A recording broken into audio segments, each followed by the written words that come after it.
Pemirsa, dalam rapat bersama Komisi 13 DPR, Kamis 31 Oktober 2024, Menteri Hak Asasi Manusia atau Menteri HAM Natalius Pigai memancing perhatian publik dengan berbagai pernyataannya usai dilantik yang mengundang beragam tanggapan dari masyarakat dan pemangku kepentingan. Berikut pernyataannya. Sebut Kementerian HAM tidak memiliki program 100 hari kerja. Piga menyampaikan bahwa kementeriannya tidak memiliki program 100 hari kerja, melainkan lebih berfokus pada program dalam kondisi darurat untuk mendorong pembangunan masyarakat, bangsa, dan negara. Dalam rapat bersama Komisi 13 DPR, Kamis 31 Oktober 2024, ia menegaskan bahwa kementeriannya akan melaksanakan kebijakan berkelanjutan selama 5 tahun masa jabatan. Pigai menggarisbawahi pentingnya penerapan perspektif HAM dalam setiap kebijakan kementerian, terutama untuk memastikan hak-hak kelompok marginal tidak terabaikan. Namun, Pigai mengungkapkan bahwa dalam 100 hari pertama, ia akan fokus pada pembenahan internal Kementerian HAM, termasuk penataan organisasi, revitalisasi struktur, dan pengisian staf. Ia memperkirakan langkah awal ini dapat diselesaikan dalam 7 hari. Sebagai mantan komisioner Komnas HAM, Pigai menyampaikan bahwa dirinya telah merancang struktur awal kementeriannya dalam rapat internal pertama. Hingga saat ini, sekitar 90% struktur dan fungsi organisasi sudah dalam tahap akhir penyelesaian.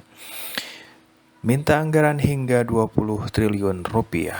Pigai menyebutkan kebutuhan anggaran hingga 20 triliun rupiah untuk menuntaskan isu HAM di Indonesia jauh melampaui pagu anggaran Kementerian HAM saat ini yang hanya 64 miliar rupiah.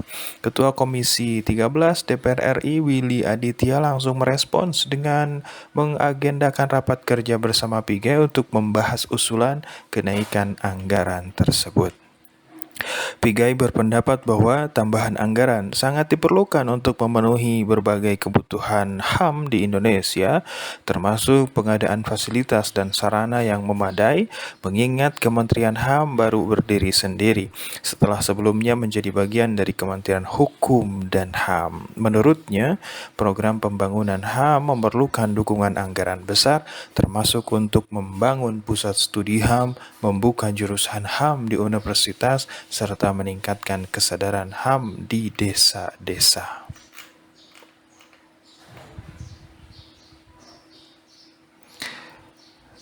Tiga tambahan pegawai. Natalius Pigai meminta tambahan pegawai dari 188 orang menjadi 2.544 pegawai.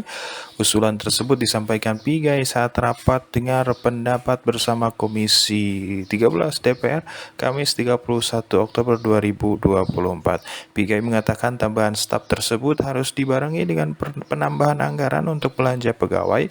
Saat ini, kata dia, dengan jumlah pegawai sebanyak 188 orang dibutuhkan 14 miliar rupiah untuk gaji pegawai.